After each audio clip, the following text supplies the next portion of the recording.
열왕기상 1장 11절부터 27절입니다. 어제부터 열왕기상이 이제 저희가 묵상하고 있는데, 어제 그 다윗의 모습 속에 두 가지 양면이 보입니다. 하나의 모습은 수렙 여자 아비삭이 다윗을 시종 들죠. 근데 시종까지는 드는데 한 장면이 눈에 들어와요. 어제 본문 4절에 보면 시중 들었으나 왕이 잠자리는 같이 하지 아니하였더라. 영어 성경에는 좀 더 정확하게 나오죠. 그 sexual relationship with her라고 되어 있습니다. 그러니까 다윗에게는 그 잠자리에 대한 트라우마가 좀 있는 거예요. 왜냐하면 밧세바와의 그 잠자리로 사실 큰 죄를 저질렀습니다. 그리고 암논이 있었죠.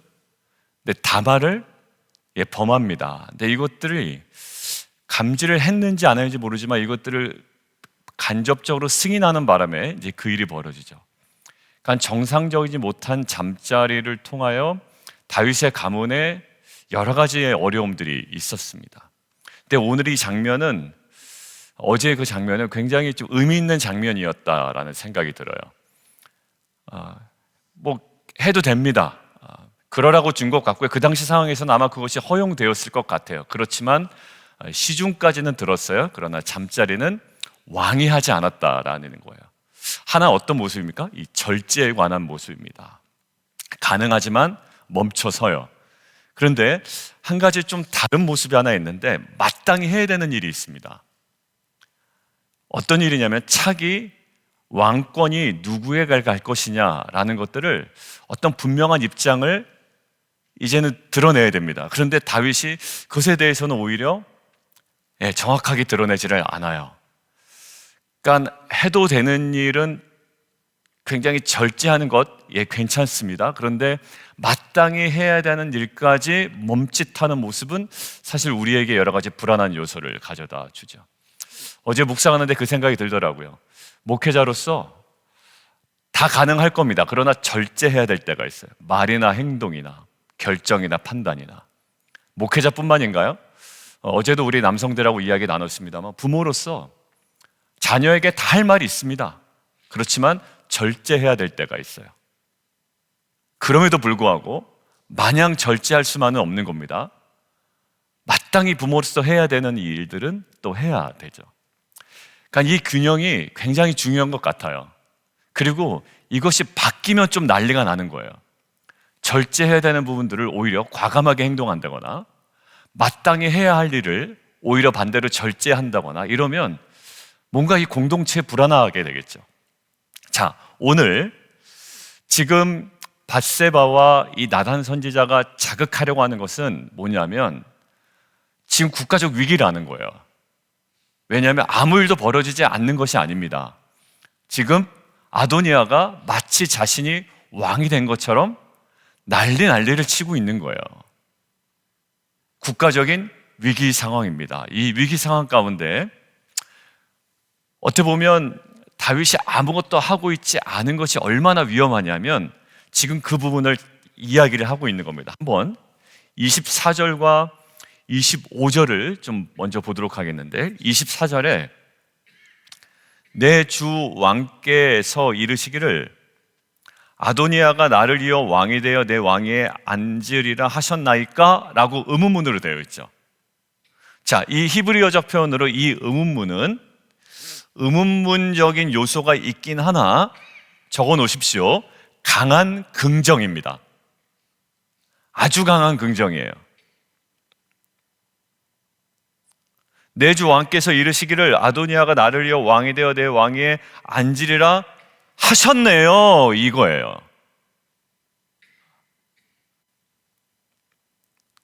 자, 그리고 나서 25절에 우리말 성경에 번역되지 않는 키라는 히브리어가 있습니다. 아마 이거는 여러분도 들어보셨을 거예요. 헬라어로 가르가 무슨 뜻이죠? 왜냐하면. 히브리어로 키는요 똑같아요. 왜냐하면이에요. 헬라어 가르와 똑같은 히브리어 키가 있는데 해석은 안 됐어요. 자, 연결해 볼게요. 내 주 왕께서 이르시기를 아도니아가 나를 이어 왕이 되어 내 왕위에 앉으리라 분명히 하셨네요. 그렇게 말씀하신 것이 틀림없네요 라는 거예요.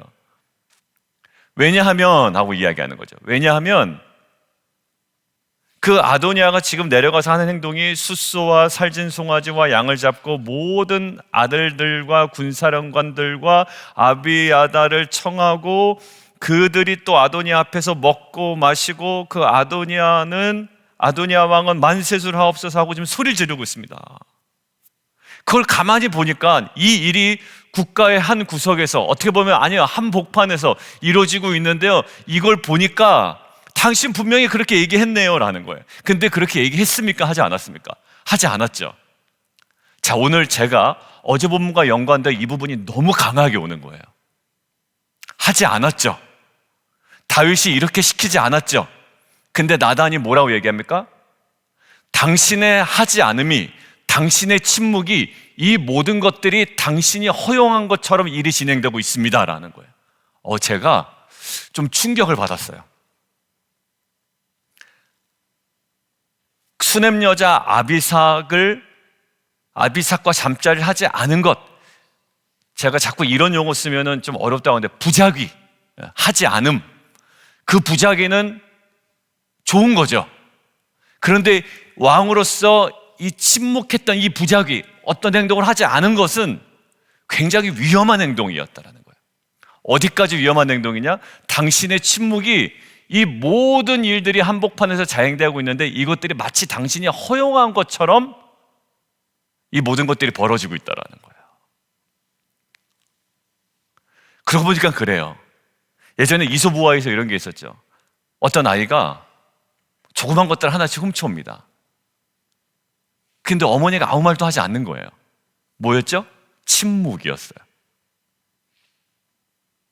그냥 웃어줍니다. 거기에서 가치 판단을 안 해줍니다.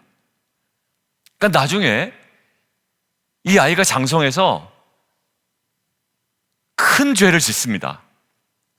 그리고 어머니가 슬퍼서 아이를 찾아갑니다. 면회합니다. 그래서 뭐라고 그럽니까? 이 아이가 원망을 하죠. 원망을 합니다. 여러분, 무엇에 대한 원망일까요? 과거에 자신의 행동에 대한 침묵에 대한 원망이죠. 부작위, 아무것도 하지 않았어요. 지금 다윗이 아무것도 하지 않은 것이 오히려 다윗 당신이 모든 것들을 허용한 것처럼 보입니다 라는 거예요. 당신 자녀들이 그렇게 하고 있는 것에 대해 당신이 아무 말 하지 않을 때, 당신의 성도들이 그러고 있을 때, 목회자가 아무 말도 하지 않을 때, 우리의 지체들이 이러고 있을 때 당신들이 아무 말도 하지 않을 때 마치 당신이 그것들을 허용한 것처럼 보입니다 라는 거예요. 국가적 위기예요. 다윗의 침묵은 국가적 위기를 지금 가져다 주고 있습니다. 자, 그때 나단과 밧세바가 한 행동이 있습니다. 저는 두 가지 주목했어요 오늘. 하나는요, 약속을 기억하게 하는 거예요. 위기 상황 가운데 힘으로 누르자는 것도 아닙니다. 약속을 기억하는 거예요. 어디를 볼까요? 내일 본문 먼저 볼 거예요. 내일 본문에 1장 30절 보세요. 1장 30절 다윗이 뭐라고 고백을 하는가 한번 먼저 보시죠. 내일 본문 1장 30절 같이 한번 읽습니다. 시작. 내가 이전에 이스라엘 하나님 여호와를 가리켜 내게 맹세하여 이르기를 내 아들 솔로몬이 반드시 나를 이어 왕이 되고 나를 대신하여 내 왕위에 앉으리라 하였으니 내가 오늘 그대로 행하리라. 다윗이 고백하죠. 내가 이런 약속 한 적 있다 없다? 있다. 뭐란 표현을 씁니까? 내가 이스라엘의 하나님 여호와를 가리켜 맹세하여 이 이야기를 했다라고 이야기하잖아요. 많은 학자들이 오늘 본문만 보면 마치 밧세바와 꽁냥꽁냥해서 이야기한 것처럼 보이지만 그랬을 가능성도 있지만 아무튼 다윗이 그때 밧세바와의 개인적인 관계든 공식적인 어떤 자리이든 성경에는 나와 있지 않아요. 그렇지만 내일 본문 30절 본문을 보니 다윗이 이스라엘 하나님 여호와의 이름 앞에 여호와를 가르쳐 맹세한 것만은 사실이란 말이에요. 고백하잖아요. 자, 그때 나단 선지자가 밧세바를 통해서 무엇을 기억하게 합니까? 자, 13절입니다. 밧세바가 이렇게 얘기하죠. 이렇게 얘기하라는 거예요. 전에 왕이 여종에게 맹세하여 이르기를 내 아들 솔로몬이 반드시 나를 위하여 왕이 되어 내 왕위에 앉으리라 하지 아니하셨나이까. 예, 이거예요.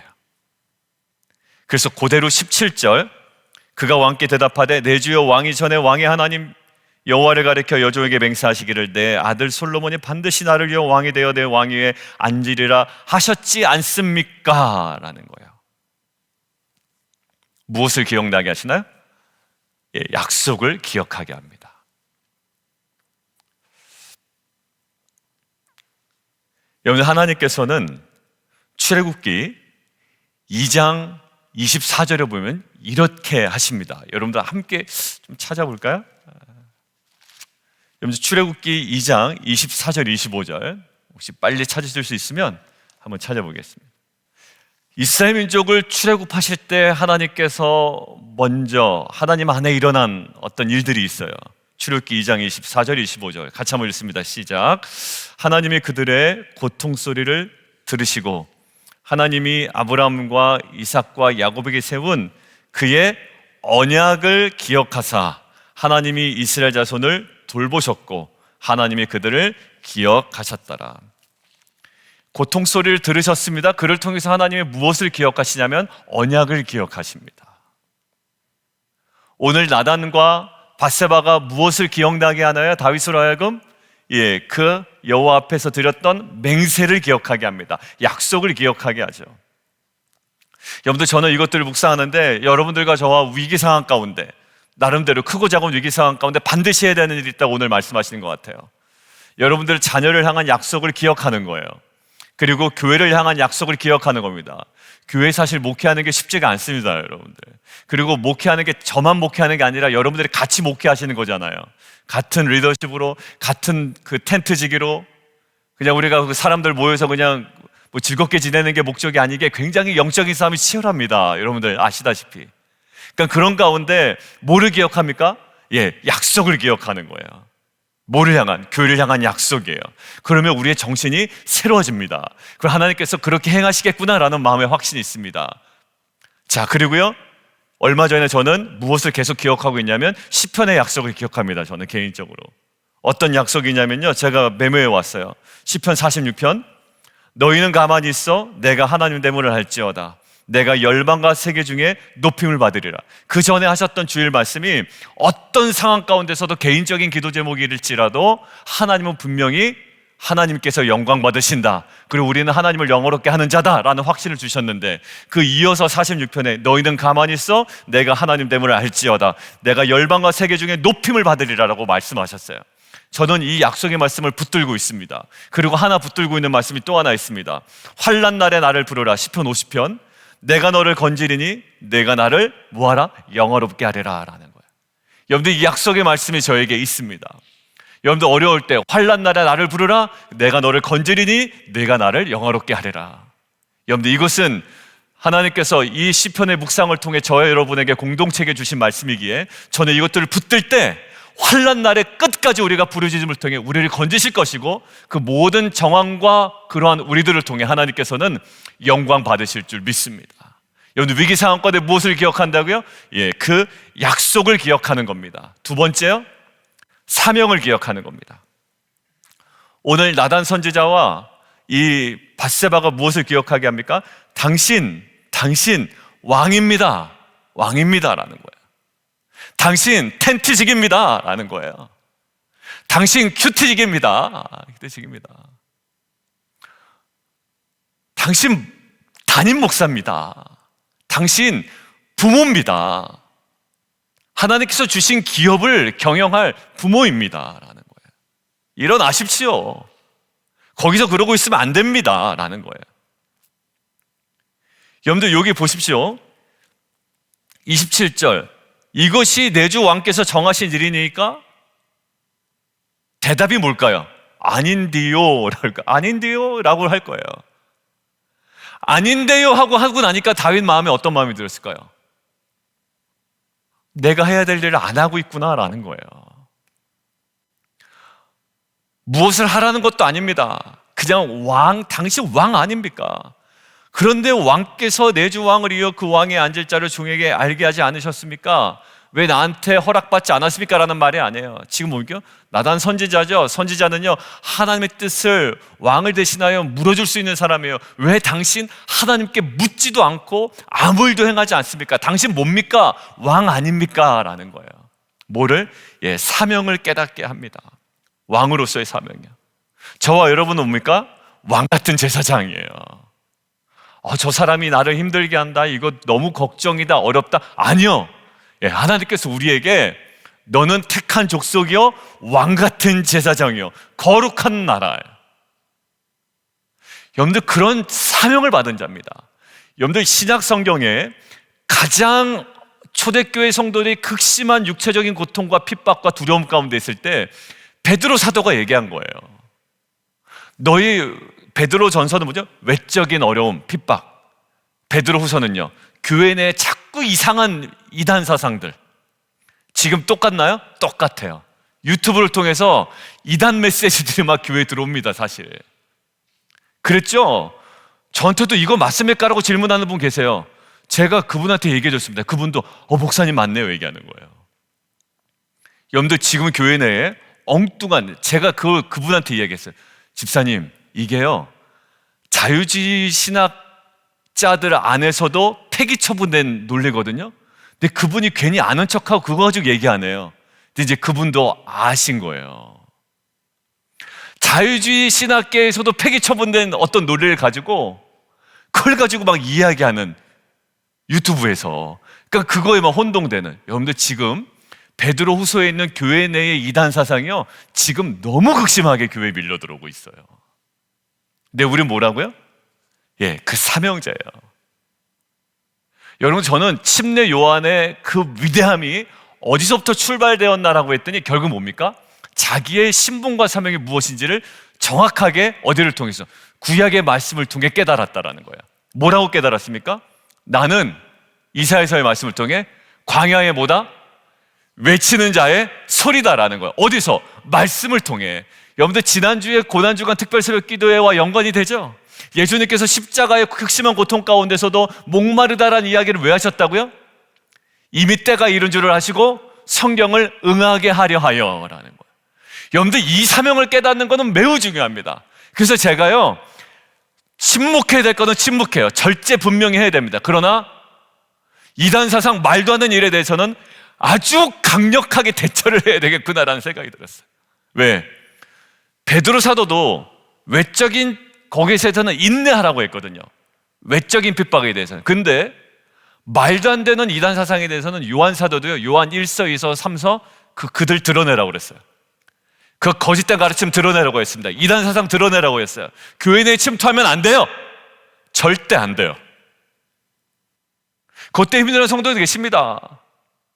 그래서 제가 그분을 위해서 기도하겠다고도 얘기했습니다. 이거는요, 한 사람의 그분의 문제가 아니에요. 그런 가르침이 교회에 침투하는 건 매우 위험한 거예요. 인본주의적 사상. 한 분이 얘기하더라고요. 목사님, 결국 그거 인본주의 아니은가요? 맞아요. 인본주의 맞아요. 정확한 인본주의예요. 뭐예요? 그때 우리의 사명을 기억하는 거예요. 예수님께서 사역 시작하실 때 뭐 먼저 하셨나요? 힘을 기르셨나요? 그 뱀의 유혹에, 사단의 유혹에, 그래, 내가 돌을 떡으로 만들어서 내 능력치를 키워야지, 아이템을 최고조로 올려야지, 아니면 저에게 절하여 내가 능력을 받아야지, 뛰어내려서 하나님께서 나를 받으시는 기적을 보여줘서 사람들이 나로 하여금 칭송하게 해야지, 이것에 들떠있지 않으셨단 말이에요. 뭐 하셨나요? 제가 읽겠습니다. 주의 성령이 내게 임하셨으니 이는 가난한 자에게 복음을 전하게 하시려고 내게 기름을 부으시고 나를 보내사 포로된 자에게 자유를, 눈먼 자에게 다시 보게 함을 전파하며 눌린 자를 자유케 하겠다라는 거예요. 이게 어디서 있었습니까? 이사야서 61장. 여호와의 신이 내게 임하셨으니 이는 여호와께서 내게 기름을 부으사 가난한 자에게 아름다운 소식을 전하게 하려 하심이라. 나를 보내사 마음이 상한 자를 고치시며 포로된 자에게 자유를, 갇힌 자에게 노임을 전파한다라는 거예요. 여러분들 어디서? 예수님께서 가장 중요한 거, 사명에 대한 분명한 인식이었다라는 거예요. 여러분들 위기 상황 가운데, 지금 너무 위기 상황 가운데, 저희 그 자녀들하고도 얘기해 보면요, 이 성 정체성에 대해서도요 너무 혼돈스러운 거예요. 남자애 보고 she라고 얘기하고 여자애 보고 he라고 얘기한답니다. 여러분들 이게 가능한 일인가요? 여러분들 이게 근데 가능할지도 몰라라는 메시지가 들어오는 거예요. 아닙니다. 가능한 아닙니다. 이거 선포를 자주 해야 되겠다는 생각이 들어요. 애매한 스탠스를 취한 제가 어떤 분에게 그 얘기를 들었냐면, 목사님 그거에 대해서 목사님이 침묵하시는 것 같아요 라는 이야기까지 들었어요. 제가 저는 침묵하게 하는 게 아니라 설교 본문에 나와 있지 않아서 얘기하지 않은 것뿐인데, 그분은 목사님 그 부분을 어떤 식으로라도 얘기를 해줬으면 좋겠다라는 거예요. 그래야 목사님의 정체성이 드러나고 우리 교회 정체성이 드러나는데, 내가 그 부분 이야기를 최근 들어서 제가 수용해야 됐다는 생각이 듭니다. 여러분들 물론 그분들도 구원받아야 될 대상이 맞죠. 그러나 분명한 메시지는 우리 안에 늘 선포되어야 될 것 같아요. 결론 맺습니다. 여러분들 오늘 국가적으로 위기 상황이에요. 뭘 했습니까? 군사력을 키우는 데 집중하지 않아요. 딱 두 가지 합니다. 나단 선지자와 이 밧세바가 약속을 기억하게 합니다. 두 번째, 사명을 기억하게 합니다. 이 두 가지 우리가 분명히 했으면 좋겠습니다. 어렵다, 힘들다, 이거 이러다가 어떻게 되는 거 아니야? 아니요, 하나님의 약속은 살아있습니다. 그리고요, 우리에 대한 사명은 살아있습니다. 두 가지 집중할 때 하나님께서 이 모든 우리의 닥치는 위기를 돌파하게 하시고 가장 영광스러운 공동체로 우리를 세워나가실 줄 믿습니다. 우리 함께 기도하며 나가도록 하겠습니다. 이 시간 함께 기도할 때, 하나님 가장 어려울 때 우리가 이 약속을 기억하게 하여 주옵소서, 그리고 우리에게 주신 사명을 기억하게 하여 주옵소서. 하나님 그것을 통하여 하나님 우리 안에 일하실 하나님을 저희가 온전히 의존하며 의지하며 신뢰하며 맡기는 인생 되게 도와 주옵소서. 우리 주님 이름 한번 부르고 함께 기도합니다.